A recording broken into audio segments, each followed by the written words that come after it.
Good morning, members. We do have a quorum. Representative Rarick, do you want to move the minutes of April 8th? Yes, Mr. Chair, I'll move the minutes. Discussion to the minutes. All those in favor say aye. Aye. Opposed, nay. The minutes are adopted. Members, I think what we'll do is, I think we'll wait. I'd like to lay out the roadmap for the week, but I'd rather wait until the DFL lead, Representative Hansen, is here. So we will begin first thing on our agenda would be to have Mr. Hagemeier walk through the spreadsheet. And then, Mr. Hagemeier, do you want me to note at this time, or do you want to just note the differences? There was a significant difference that in my review of the bill I missed. And so the spreadsheet and the bill are missing one significant thing that they're not talking the same language on.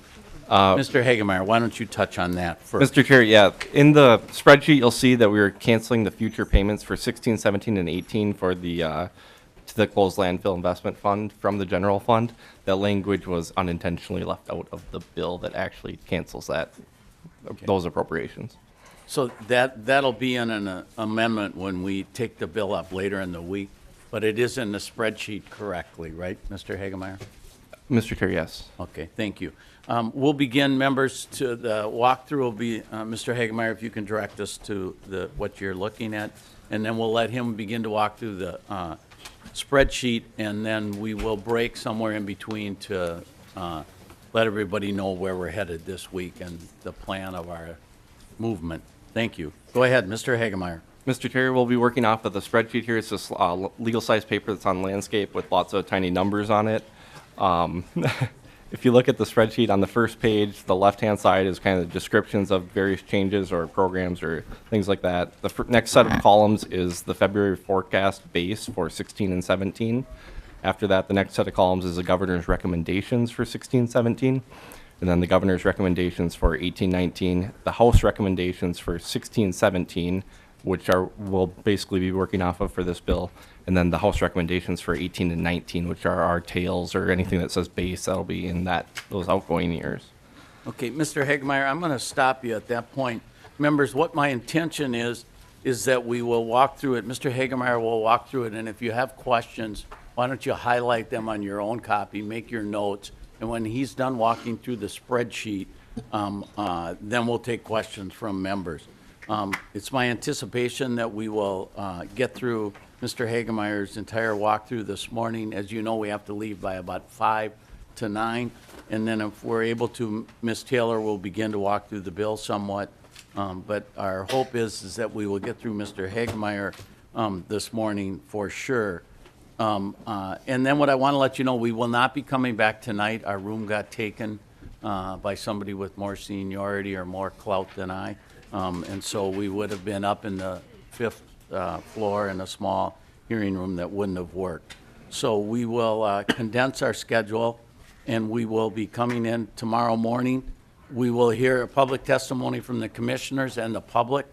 So if you want to testify, I ask that you get a hold of Ms. Zipko and let her know that you want to testify. I know some of you have already done that. I would ask that you don't reiterate what you've already said in committee. So if you've already testified and told us your feelings, if it's something new, we want to hear from you and we want to know what your thoughts are. But if you're interested in reiterating what you've already told us, maybe you can send us that in writing and we'll make sure it gets passed out to committee members. Tomorrow night we will reconvene. Our intention is at 4:30 in the afternoon. Or to the call of the chair, depending on if our schedule has to adjust. It has been posted that amendments are due tomorrow at 3 o'clock. So members on both sides of the aisle, you'll need amendments in by 3 o'clock tomorrow. Our schedule on Thursday also got condensed. The original thoughts were that we would take up amendments on Thursday morning. I'm going to ask the minority if they want. We can begin to take up amendments if we got done with public testimony on Wednesday night, if there was agreement to take up some amendments that we could take up Wednesday night after the posted deadline of 3 o'clock. We'll have discussions about that. And Ms. Zipko will post if we are going to take up amendments Wednesday night. So that'll be only if it's a consensus among the committee. We don't need to do that. We can go back to the original schedule of doing them on Thursday morning. If we do that and we don't get through all the amendments Thursday morning in our scheduled time, we have two alternatives. It looks like we could have a very long floor session Thursday night, or Thursday afternoon, Thursday night, and then we would either come back very late on Thursday, and as you know, we need to be done by midnight Thursday night, so we are limited there. Or we would come back Friday after our floor session, which is supposed to be relatively short.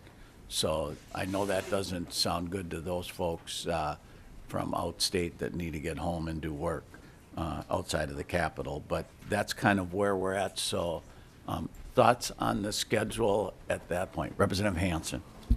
Thank you, Mr. Chair, and we're going to be meeting today just to try to kind of look at what we have for amendments and that too. So we should have a better idea by the end of the day, kind of on what we may have. Do you see? I'm just thinking here on the timeline. If we're going to have a long day Thursday, if the committee report comes out Thursday, or we pass the bill out Thursday or Friday, probably goes to Ways and Means on Monday. The bill is scheduled to be in Ways and Means on Tuesday. That's what I thought. So it'll be processed on the floor Monday, so we can pass the bill here Friday after session if we need to. I know most folks, it's been really long. I would prefer that we go late tomorrow, and that's why, depending on how many amendments everybody has, Representative Hansen, I'm aware in our discussion so far of the technical amendment we talked about. There'll be a technical amendment. I'm aware of a couple of small amendments on our side that we're working with. I think they're both DNR agency ones, and I think that they'll be relatively simple. I wouldn't say completely non-controversial, but I don't think they'll be very complicated. So, and I certainly expect there'll be, unless you're thinking of not offering any, I'm assuming that you may have a couple at least. Look at this eager group. Yes, I know. So, and to that point, Representative Hansen, there are some things in the bill that will need to be discussed. There's some issues that have not been fully vetted in committee yet. So I do anticipate, separate of the amendments, there'll be some discussion points. So we can talk later in the day. Maybe it'll be that we can stay with the original schedule, but if they are, some of the amendments, if they're relatively non-controversial, if they're posted at 3 o'clock. But we'll see. And if folks from the public have interest in that or thoughts, or you need to react to the amendments, we can act accordingly. So any other questions by members? So again, what we'll do here is Mr. Hagemeier will walk through the spreadsheet.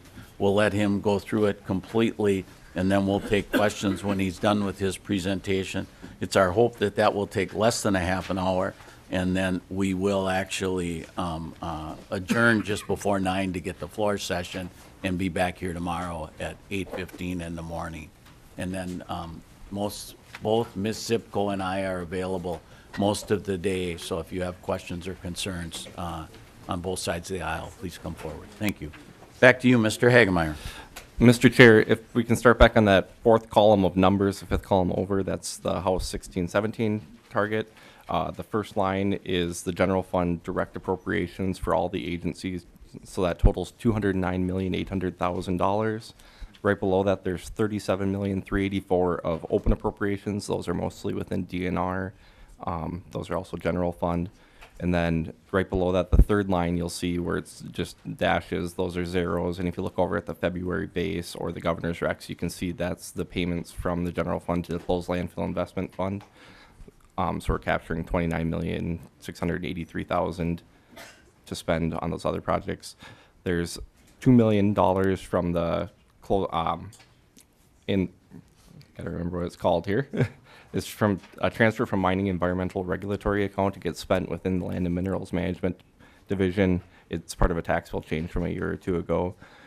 And then right below that, you'll see $8,000 of general fund savings revenue that relates to House Files 572, which is the utility crossing fee exemption, which creates a little extra revenue to the general fund, and the timber permit sales. I think it's House File 1008 that costs $1,000 in lost revenue. The next line down, you'll see $1 million in 16. That's from appropriation from fiscal year 15 that hasn't been spent. It's available till 17. It's being canceled in fiscal year 15. It shows up as a carry forward of $1 million into 16. And then line 6 and 7, this changes the fines going into the environmental fund and to the remediation fund to general fund. So those show up as general fund revenue and also spending. So it's those combination of actions that get us to our target of $244 million. The next, basically 2/3 of the front sheet are just totals for all the different funds in the bill. And then just to make things a little easier, I'll actually skip way ahead to the second to last page so you can see a couple of other revenue changes that will be spent elsewhere. I think the last page is just Mr. blank. Hagemeier, the page number? Be page number 14, Mr. Chair.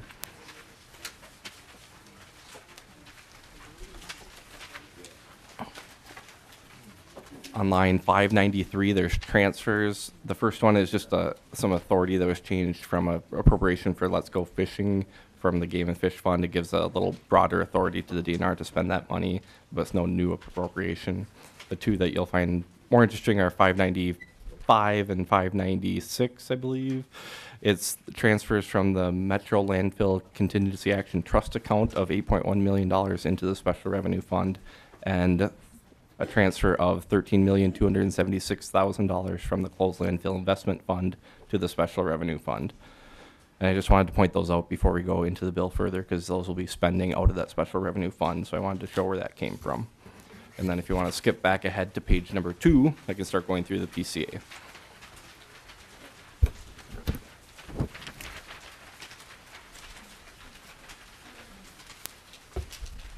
For the most part, I'm going to skip over the agency totals. The top part of that is the agency totals. If you get down to under water program, the first third of the water program portion is what the base numbers are. The middle of that is the change items. You can see change items listed on line 76 and below.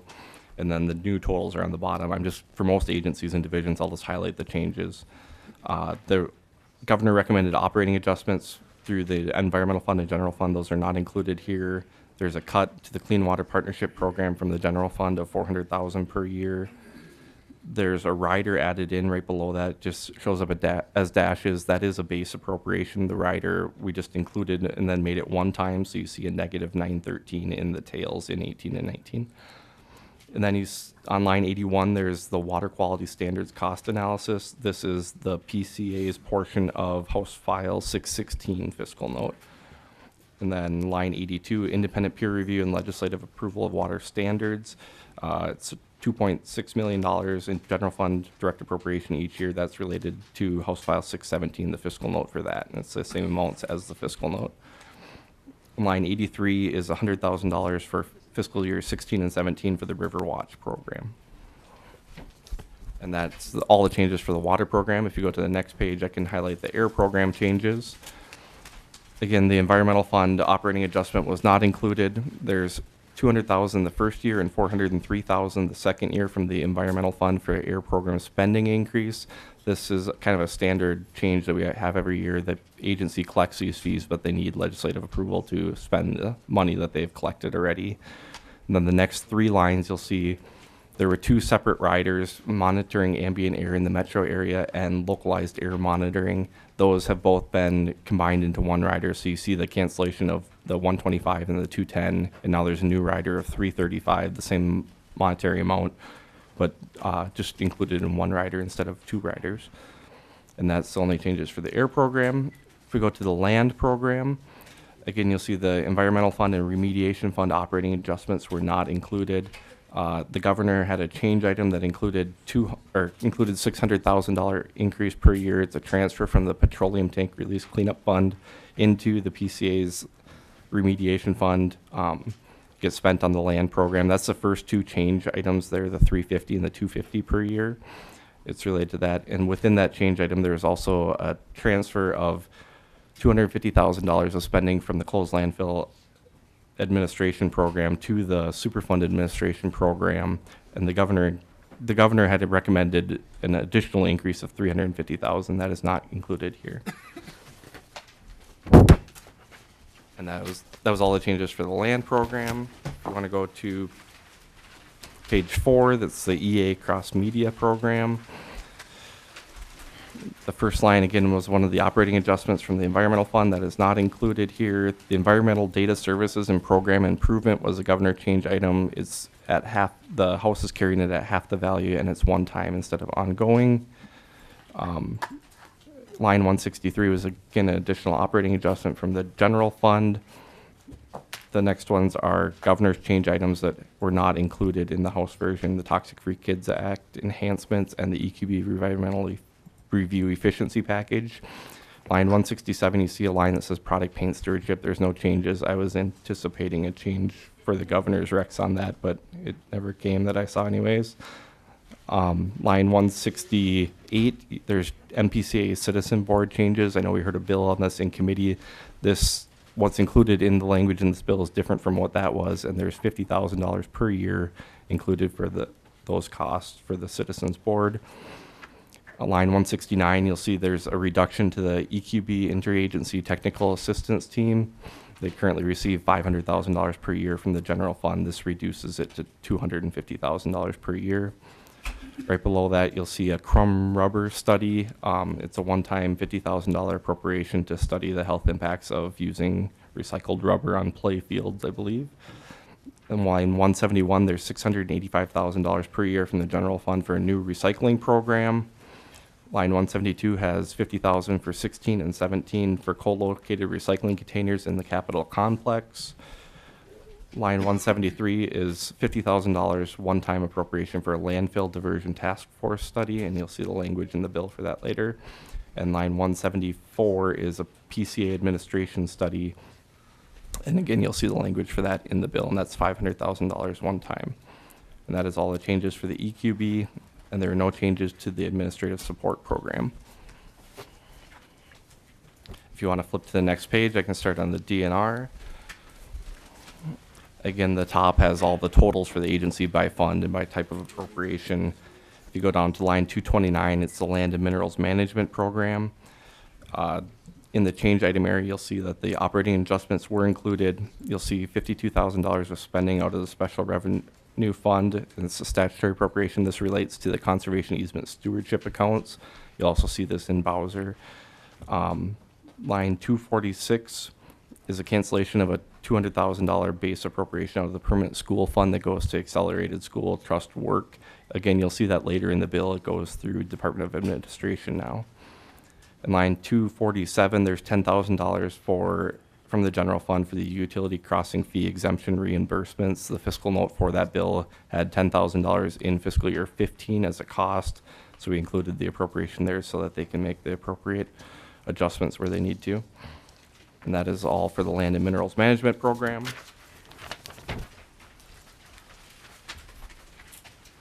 On page 6, we're on the Ecological and Water Resources Division.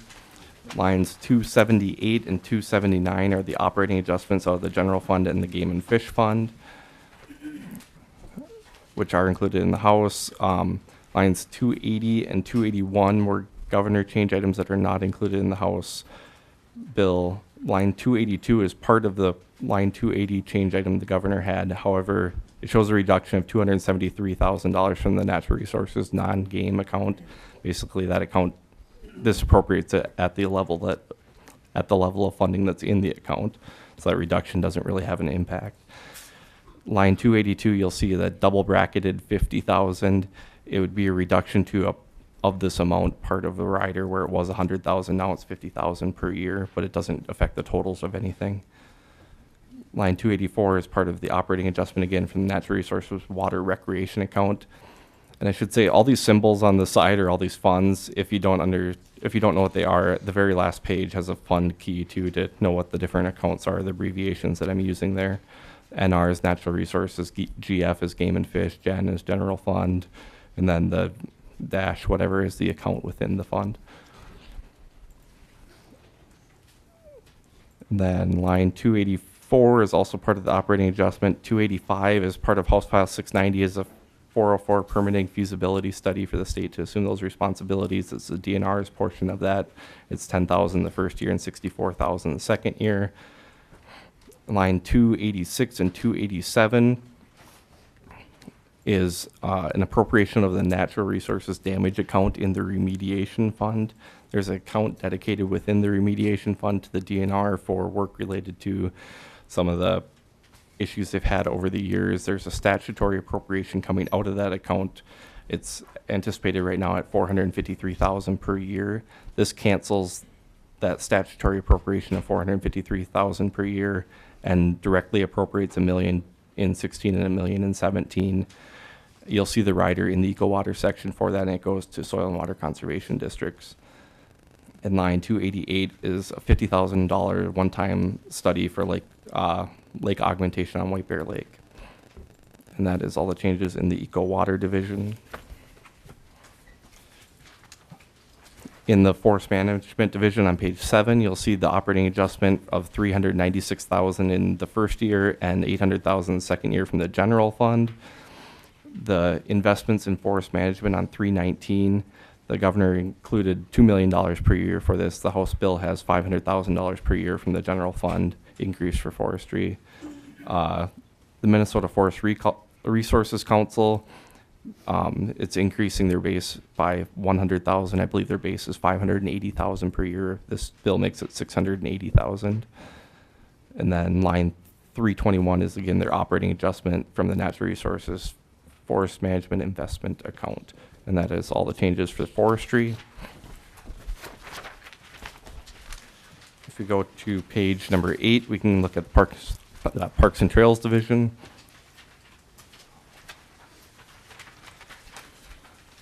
The first line is their general fund operating adjustment. Sorry, that's line 348 under the change items. First line is their operating adjustment from the general fund, $197,000 the first year, $397,000 the second year. The next two lines are combined are the operating adjustment or an increase for Parks and Trails operation and maintenance. The governor had recommended $3.6 million per year. The House carries $2.1 million per year. As you can see, the first year's expenditure comes out of that special revenue fund. And that would be where the money was transferred that I showed earlier when we flipped to the back page. And then the second year is a combination of the balance of that account and then $824,000 of general fund. And it sets the general fund base at $2.1 million per year going forward. And then if you look at lines 351 down a ways, it's all the operating adjustments from the various accounts and funds.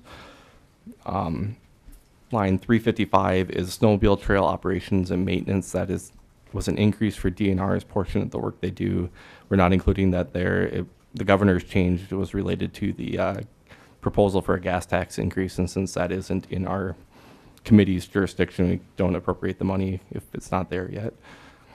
Line 356 is for Parks and Trails operation and maintenance. The governor recommended $1 million the first year and $1.3 million each year after that. That was related to fee increases for park use, which are not included in this bill. Line 357 and 358 are, again, operating adjustments on the various accounts. Line 359 is providing access to public waters. Again, this was tied to the gas tax, or I believe this one was tied to the gas tax as well, which is not included in this bill. Line 360 through 364 are a number of changes are all related to the same rider in the bill. There's an account within the Natural Resources Fund for off-road vehicles. This sets the base for each of the types of work they do out of that account. You'll see two changes as well in the enforcement division. The net effect of this, it keeps the base amount the same as it was. It reduces the portion of the money that's going to DNR Parks and Trails by $150,000 per year, and the portion that's going to DNR enforcement by $150,000 per year. It increases the grant and aid program by $225,000 per year, and it creates a new position for on line 364 for a development staff to work to create new recreation areas. And And that was it for the Parks and Trails Division. If you want to go to the Fish and Wildlife Division on page 9. There were two large Game and Fish Fund increases, or the first line, I should say, is the operating adjustment from the Game and Fish Fund, which was included at the governor's level here. Line 395 was a large increase for a bunch of different activities out of the Game and Fish Fund that the governor recommended. That is included in this bill. The line right below that of $500,000 per year is for expanding shooting ranges.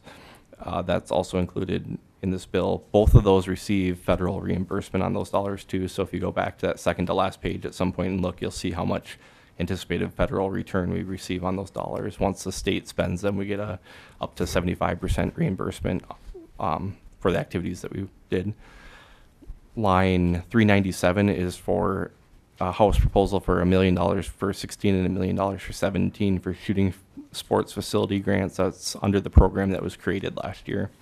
And then the last two are operating adjustments out of the two natural resource accounts. That's all we have under the Fish and Wildlife Management. If you go to the next page.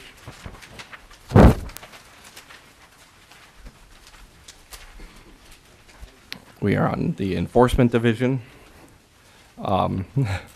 There's a lot of small numbers here. It's all the accounts. Basically, there's three main change items here. It's the operating adjustment, the retirement funding increase, which relates to the increase that was in the deficiency bill, and delivery of natural resource law enforcement. And that's most of these change items here are the portion of those funding increases out of each of the different accounts. I'll just highlight a few things. So line 430, the governor had a aviation services right sizing that is not included in the House bill. That was the general fund portion. And then if you look on line 447, that was the Game and Fish Fund portion. So those are not included there. And then if you go to line 451, the other changes here, the county AIS program that was created in the tax bill, this bill takes that into the Environment and Natural Resource Bill area. You'll see the first one is dashed lines. The second part would be special revenue fund. So similar to the Parks and Trails, line 451 and 452 is a combination of those two. So it'd be $9 million per year. The first 2 years are out of the special revenue fund. It sets the base of $9 million per year from the general fund for that program.